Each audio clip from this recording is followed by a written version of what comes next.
What's up, everybody? Welcome in to DMW Sports. Happy to have everybody back. We are here with the number 27 team in our power rankings, the Indianapolis Colts, for their 2025 NFL season preview.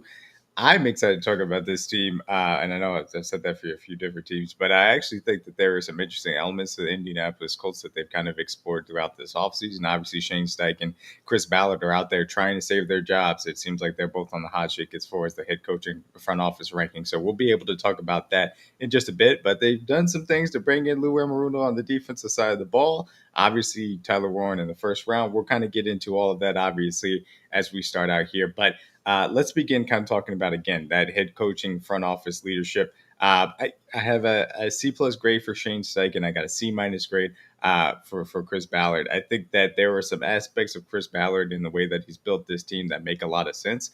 I think he's done a solid job of being able to address the trenches. Obviously, the Colts have not necessarily exceeded those expectations that they had for their offensive line maybe a few years ago. There's been a little bit of deterioration as far as the consistency and quality of that aspect of it. I think they've done a good job of trying to supplement things as far as the weapons are concerned. And obviously, it comes down to the massive swing that of Anthony Richardson in the top five 3 years ago at this point. Him now being a backup is going to have to be a black mark against his front office because ultimately that was the guy that was supposed to take them into the future. So, hey, coaching wise, Shane Steichen, a guy that I still think is a good offensive mind in the National Football League. I can't say that I've been overly impressed with anything from a team management standpoint and the way that he gets those guys fired up to play on a consistent basis. I think they still do show a consistent fight, which is nice from a leadership aspect. Team organized. I think his time management is fine. Nothing terrible as far as that aspect of it. I think ultimately he's just an average coach, and that's why I gave him a C grade. And I think that's a fair place to put him for right now. And I think ultimately, if he gets fired, another team will be happy to bring him onto their offensive coaching staff. But with that being said, let's go ahead and get into the offseason review, talk about some of the things that Chris Ballard has done to try and improve this team and save both him and Shane Steichen's job. So as we look at the Colts offseason in review, the headliner, obviously, we'll talk about the cornerback position from this aspect of Joe Flacco ends up starting a few games with Anthony Richardson continuing to be in and out of lineup last year. He ultimately moves on to the Browns, and he'll be the starting quarterback for them this year, at least to start out the year. And we'll talk about some of the offseason move that they did to replace, of course, Joe Flacco. They did also lose Will Freeze.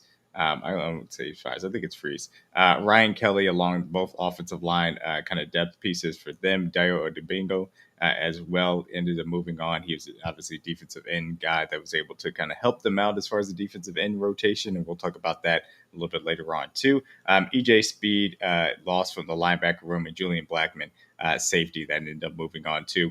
As far as the additions are concerned, again, Cam Bynum, Travis Ward are the headliners from the standpoint of what the secondary of the Colts is going to look like, in my opinion, to be used by Lou Anarumo, which I'm really going to be excited to see how he deploys those secondary pieces in Cam and Travarius. Travarius had a tough year for the Niners last year, had a lot of things off the field that unfortunately kind of affected the way in which he was able to play. I think this is going to be a big bounce back season for Ward, though, getting a fresh start here in Indianapolis. Starting quarterback now, Daniel Jones did get acquired on a 1-year deal. Going to be interested to see how he's able to play. Obviously, failed Giants draft pick. Ultimately, they didn't want to keep him around. Jones seems to have found himself winning this starting job. I don't want to say by default, but he had some solid moments during the preseason and was able to be better than Anthony Richardson. And that will be what the hopes and prayers of both Shane Steichen and Chris Ballard are relying upon. And then they added some defensive line depth in Neville Gallimore. And then I will also add, they did pick up Xavier Howard a little bit later into camp as well to add to that cornerback depth as well. And then as far as the draft is concerned, started out with Tyler Warren, highly touted tight end prospect out of Penn State, a guy that is going to help to change this tight end room that's really lacked talent for the last couple of years and try and change this offense in general. JT Tuimalau also helping as far as the defensive end depth, a guy that I think is going to come in and be a solid run defender from day one, high character guy out of Ohio State. Jalen Travis is a guy that they're relying upon to be a depth piece as far as the tackle situation is concerned. DJ Giddens, we saw a few flashes of him during preseason from a running back perspective. Tim Smith, trying to help out as far as the defensive line depth is concerned on this Colts, defense. And then Hunter Roller, who I thought was actually a nice little safety prospect as far as day 3 was concerned, unfortunately is on IR, and his season is going to be lost as a result of that. But Hunter Roller I did mine as far as a pick is concerned. Let's go ahead and kind of talk about again the headliner, Daniel Jones coming in, stepping in as a starting quarterback for the Indianapolis Colts in 2025. So we'll start by talking about Daniel Jones here at the quarterback position. And look, obviously he went out and won the job as far as the competition with Anthony Richardson, even though Anthony Richardson had that little, finger issue as far as that game was concerned to start out preseason. It does appear that Daniel Jones will be starting quarterback for the Indianapolis Colts. And I think it's important to understand what he brings to the table. He is an athletic guy. You can run some of the read option things that Shane Steichen does have experience in incorporating the offense. Obviously, you've seen it with Anthony Richardson in the past. Again, he's got an okay arm. It can get the ball to the portions of the field that it necessarily needs to. It doesn't have a lot of zip. I would say his accuracy is below average, especially to the middle portions of the field and layering throws as far as that aspect is concerned. He's not really a great mental processor either, and he is prone to disaster plays too, and that's why ultimately he checks in at 30th as far as my quarterback tiers are concerned. And the big thing is, hey, this is the guy that's supposed to be the stabilizing force. Obviously, they don't believe in Anthony Richardson enough to continue to try and give him the snaps necessary to see if he can build out his upside. And so now they've gone to Daniel Jones to try and save the start of their season and save their jobs from that perspective to help them have success. And what you've seen pictured here is the explosive plays from Daniel Jones last year, and you're going to have to see more of this, particularly that stuff outside the numbers of guys like Josh Downs, guys like Michael Pittman, guys like Alec Pierce, who I actually think is a really good deep ball threat, and a little bit into the seams as you just saw there at the end to Theo Johnson with Tyler Warren. So it's going to be a lot of boom or bust. It's going to be a lot of role catering as far as what Brian Daboll in 2022 was or had to do with Daniel Jones to really have success and get that Giants team to the playoffs is protect him, screens, play action, make sure you do things RPO, use his legs effectively, and then try and get those explosive plays down the field to Downs and Pierce more specifically, and in the middle of the field to Tyler Warren. Shane Steichen is a good offensive mind, so it's a chance that he's able to do it. I just don't have a lot of high hopes as far as what Daniel Jones is going to be able to do for the Colts this upcoming season. That being said, let's go ahead and look at the surroundings on offense. So, look, as we talk about the offensive side of the ball, as far as the Indianapolis Colts are concerned, I think it's important to kind of talk about the trenches. They have a solid tackle duo at Braden Smith and Bernard Raymond. It could be better in many different ways. I think neither of those guys are exceptional players. I think they're solid enough. Quentin Nelson, obviously, I know people maybe just feel like he's declined a little bit. I think he still is one of the best guards in the National Football League. That right guard spot is really a question mark with Matt Goncalves. Are they going to be able to have, another guy step into that role, kind of like a Josh Sills type? It's kind of iffy as far as that standpoint is concerned. We'll see what ends up happening with that right guard spot. That's really the big question mark. Tanner Bortolini is also a question mark, but I do have high hopes for him. I really liked him coming out of Wisconsin. I think you've seen maybe an issue or two, maybe with some protection aspects going into this preseason, but I do think I like his upside as far as being able to develop as a center. So Tanner Bortolini hopefully has some upside in that right guard spot. Is going to be a little shaky.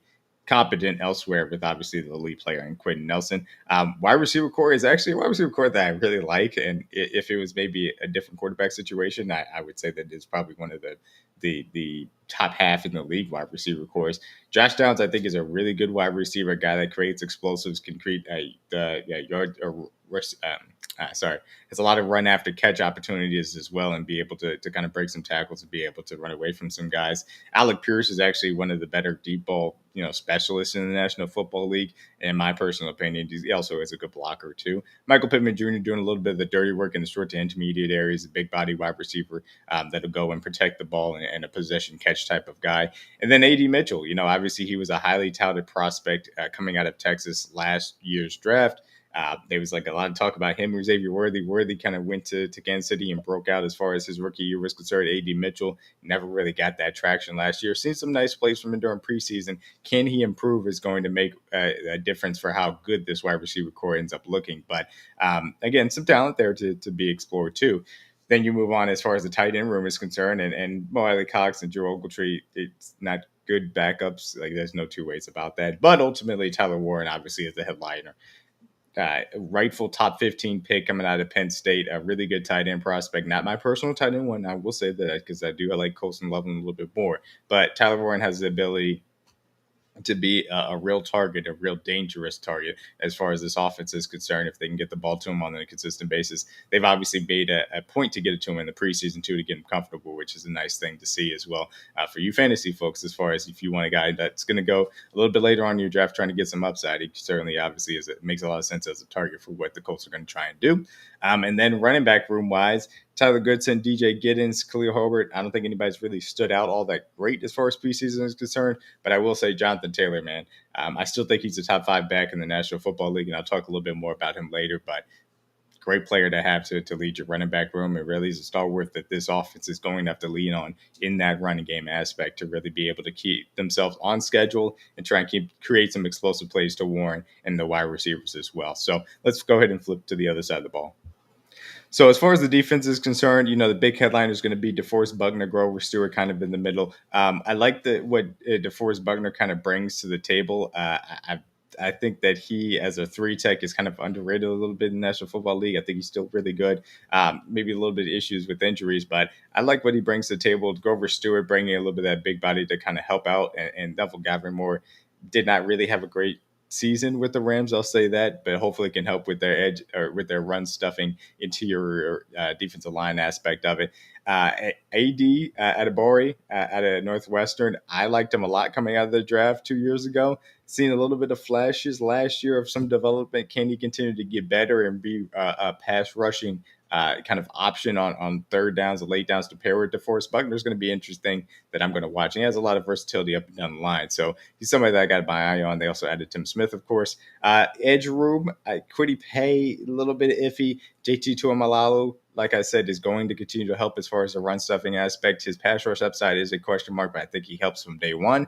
And the guy that I like a lot is Latu. I think you saw a lot of flashes out of him, and I'll be able to talk about him a little bit later on as well.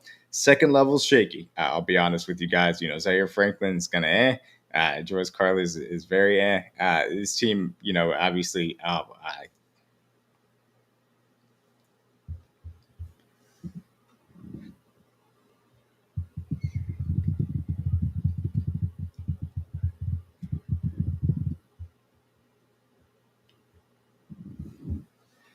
second level is a little iffy.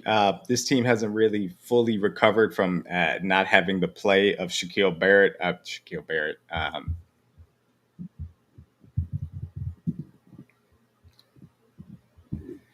Second level, I will say, is a little bit iffy. This team hasn't really recovered from the level of play that Shaquille Leonard really brought to the table a few years ago, in which he was, one of the better inside linebackers in the National Football League. Zaire Franklin taking over there has been iffy.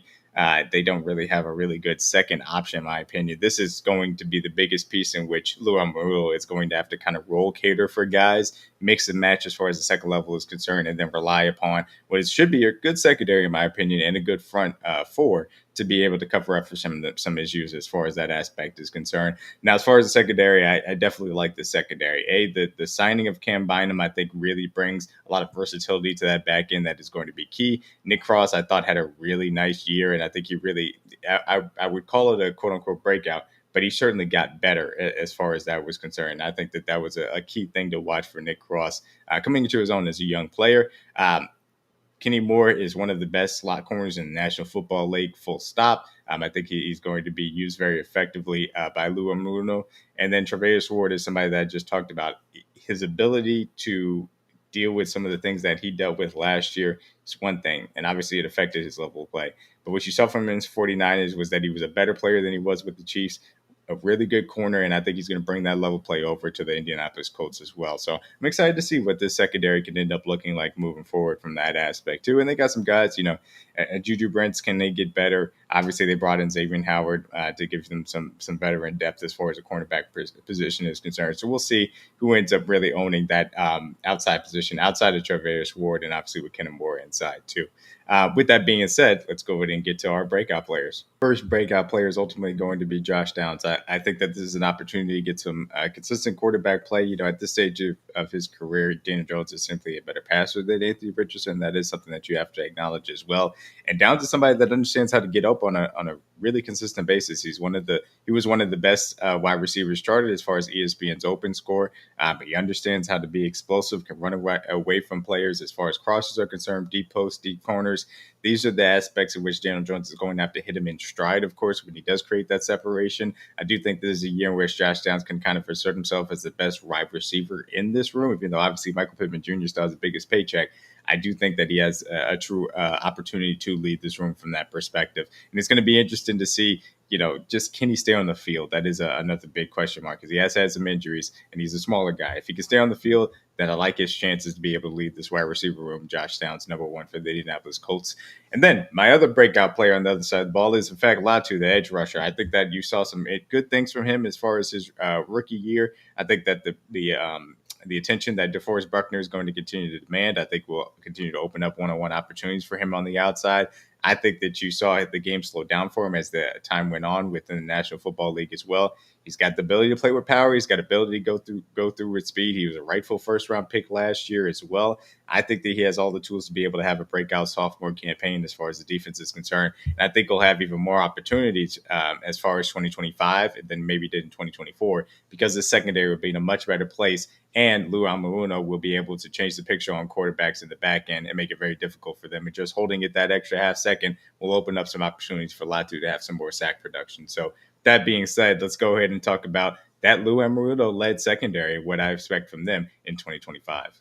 So like I said, I wanted to talk a little bit about what I expect from this secondary. And then we've got a little bit of combination of Kenny Moore, I should say Nick Cross and yeah, that's right. Nick Cross and Kenny Moore interceptions from a year ago. And I think this, again, is a secondary that already had some talent in-house with those two specific players, Cross coming into his own as a young guy into the strong safety position, Kenny Moore being one of the best slots in the National Football League. Add in the fact that now they have a legit cornerback run, in my personal opinion, Charvarius Ward. Last time that we saw him really play it, that was 2 years ago for the Niners. I think with everything that happened off the field kind of prevented him from having that type of season last year.